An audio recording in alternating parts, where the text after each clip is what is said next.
Hampir 2.000 warga termasuk puluhan diplomat asal Pakistan dievakuasi dari Iran menyusul perang antara Amerika Serikat, Israel, dan Iran.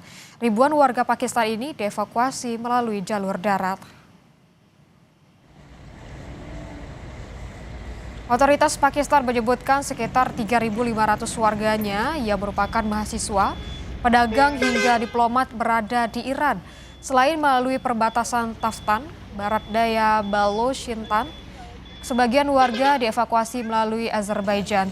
Otoritas Pakistan menambahkan langkah ini guna mengantisipasi jatuhnya korban yang merupakan warga Pakistan.